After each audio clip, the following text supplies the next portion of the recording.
Alors, bravo pour cette présentation et puis pour nous avoir donné vos différentes orientations et puis finalement ce plan local d'urbanisme, parce qu'on était beaucoup à attendre avec impatience d'avoir tout ça depuis de nombreuses séances, donc on y voit plus clair. Alors il y a certes dans la somme de tout ce que vous avez présenté des choses qui sont intéressantes et même qui vont dans le bon sens, mais j'espère que vous ne m'en voudrez pas en tant qu'opposant, sur les 700 pages du dossier qui avait été présenté, de m'attarder davantage sur les points qui, à mon avis, nécessitent d'être portés en débat au sein de l'Assemblée. Parce que donc vous nous avez représenté effectivement la situation avec le diagnostic de la lutte contre le bétonnage, que je pense il faut définir comme étant une densification anarchique et non maîtrisée. C'est-à-dire que c'est essentiellement ce qui pose problème et ce qui dérange la population, ce sont lorsque on a des raisonnements à la parcelle avec des incohérences architecturales, des retraits divers, des hauteurs diverses, c'est quand même assez inesthétique. Et vous avez eu d'ailleurs l'honnêteté de reconnaître dans votre intervention que ces exemples ne datent pas de 2014 et sont même antérieurs, puisque on a quelques exemples. J'ai Marcel Sambin en tête, par exemple, avec des architectures qui sont pour le moins en opposition, qui sont les unes à côté des autres. Donc voilà ce qui aujourd'hui était gênant et ce qu'il fallait contrôler. Donc certaines dispositions que vous avez données vont dans ce sens-là. Toutefois, vous tirez un petit peu la couverture vers vous, puisque vous dites que ce processus de bétonnage a été arrêté par votre action. Bon, il a surtout été arrêté, si l'on est tout à fait honnête,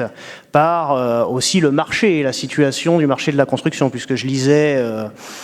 cette semaine que c'était quand même 50% de réduction du marché de la construction sur la région, je crois, ou sur la France entière, ce qui fait que forcément la pression immobilière diminue. Mais bon, le point principal de mon intervention, c'est que donc ce PLU qui est chargé de lutter contre le bétonnage, je pense que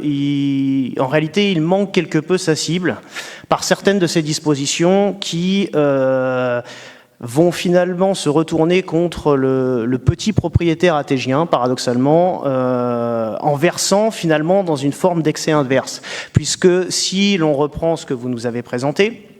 c'est assez bien, en théorie c'est assez rose, tout va bien se passer, mais lorsqu'on se penche sur la réalité en fait de ce qu'est Athis-Mons et ce qu'est la ville d'Athis-Mons, il y a un certain nombre de choses qui est assez inadaptées, notamment lorsque on parle des quartiers pavillonnaires, puisque les quartiers pavillonnaires d'Athis-Mons,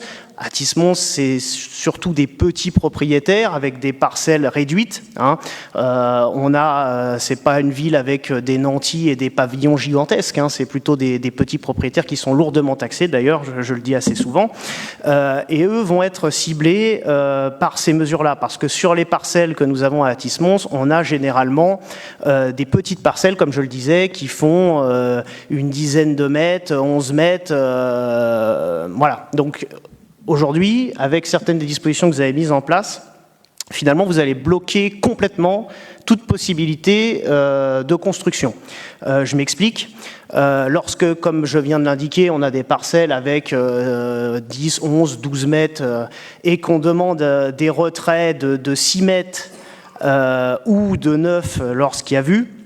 finalement, la largeur qui reste pour construire le pavillon, elle est très très faible. Ou alors, on va faire ça sur la longueur. Donc, ça va rencontrer des difficultés pour la réalisation, non pas de bâtiments gigantesques, mais de simples pavillons. D'ailleurs, vous avez donné un autre exemple. Alors certes, je comprends bien la logique qui est derrière, mais entre nous, finalement, lorsqu'on crée une voie pour desservir juste un pavillon en arrière, est-ce bien nécessaire d'avoir 7 mètres c'est quand même pas une autoroute, il n'y aura pas besoin d'avoir des véhicules qui vont se croiser.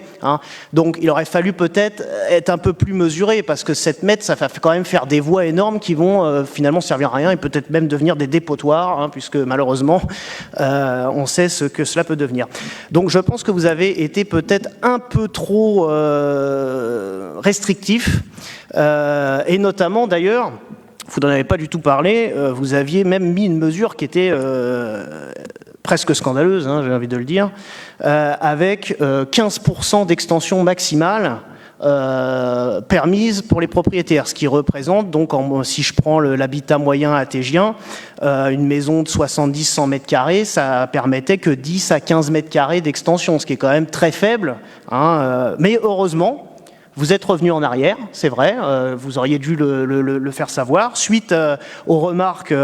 du commissaire enquêteur, et également, vous verrez que je ne suis pas sectaire, sur l'intervention de quelqu'un qui est de votre bord, une ancienne élue de chez vous, hein, Madame Samut, qui avait émis un avis défavorable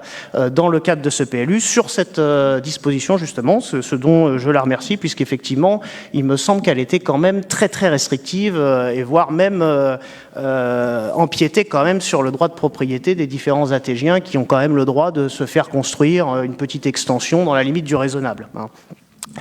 Et donc pourquoi j'attire votre attention sur tous ces problèmes-là? Parce que cette législation, si elle est trop sévère et draconienne, peut amener un certain nombre d'effets pervers dont nous constatons déjà parfois les effets sur la ville, hein, à savoir des parcelles qui restent à l'abandon, puisque les droits à construire étant tellement réduits que finalement elles restent comme ça, avec de la végétation qui déborde parfois chez les voisins, voire sur l'espace public. Ça empêche également des projets qui pourraient être de démolition, reconstruction, et ça je vous invite à vous renseigner sur un certain nombre d'opérations qui se font, qui sont d'ailleurs de sensibilité, qui permettent de flatter votre sensibilité écologiste, j'ai envie de dire, avec des pavillons basse consommation qui se construisent, où sur la base d'un pavillon de banlieue, on démolit et on reconstruit des pavillons avec basse consommation énergétique, mais il faut reconnaître que la cible de clientèle pour ce type de pavillon est quand même plutôt la classe moyenne supérieure, et donc là, les surfaces nécessaires sont plus de l'ordre de 100 mètres carrés, 150 mètres carrés, avec du coup une façade qui va plutôt sur les 8-10 mètres. Donc, pourquoi il ne faut pas avoir trop de difficultés, sinon ces projets ne peuvent pas aboutir. Et on a aussi, ça vous êtes certainement familier du fait, la possibilité que ces parcelles inconstructibles trouvent aussi des acheteurs en la personne de gens du voyage, par exemple, qui reprennent les parcelles et puis s'en servent pour stocker finalement des caravanes, d'ailleurs, souvent en artificialisant beaucoup les sols, hein, je le fais remarquer au passage. Donc voilà, je voulais vous alerter un petit peu sur cette question des quartiers pavillonnaires, car malgré une bonne intention affichée finalement, je pense qu'en analysant vraiment la réalité du terrain, ça va peut-être se traduire à l'usage concrètement par un effet négatif, avec un vieillissement du tissu pavillonnaire, son abandon et finalement son déclassement, à l'inverse de ce que vous aviez écrit en gros dans votre présentation, permettre au bâti existant d'évoluer pour répondre aux besoins des familles. Donc, vous verrez peut-être à l'usage, mais je pense que vous avez été un peu trop loin. Et alors, ma deuxième remarque, c'est que je m'étonne quand même que dans votre PLU, finalement, le grand absent, c'est l'emploi et le développement économique. Alors même que le schéma directeur de la région Île-de-France, dans ses objectifs de logement, expliquait qu'il fallait balancer entre la création d'emplois et la création de logements, avec cette idée que dans les villes où il y avait déjà beaucoup de logements, il fallait favoriser la création d'emplois, et dans les villes où il y avait beaucoup d'emplois, favoriser la création de logements. J'ai tendance à penser qu'Athis-Mons se situe dans la catégorie où on a un besoin en logement important, un besoin en emploi important, excusez-moi. Eh bien, je pense qu'il aurait été bienvenu d'avoir un axe de développement important pour limiter justement cette création de logements, comme vous semblez partager cet objectif, en mettant le paquet sur le développement économique. En plus, on a des terrains qui s'y prêtent bien. Vous avez cité Henri Dunant, par exemple. Moi, je pense qu'il aurait été souhaitable de pouvoir avoir tout un volet du PLU lié au développement économique de la ville d'Athis-Mons. Donc, je soumets ça à votre réflexion et j'espère que vous pourrez peut-être vous nous proposer quelque chose de cette nature avant la fin du mandat.